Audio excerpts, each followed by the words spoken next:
हाय सर्वांना नमस्कार. सर्वप्रथम सर्वांना नवीन वर्षाच्या खूप खूप शुभेच्छा.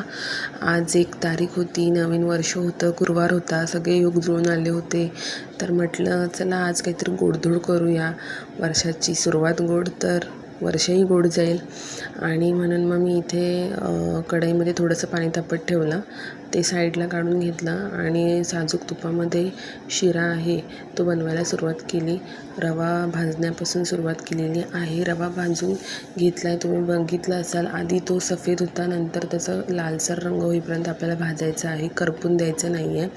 नंतर मग आपल्याला साखर, काजू बदाम अशी जिन्नस सगळे टाकून घेऊन पुन्हा परतायचं आहे.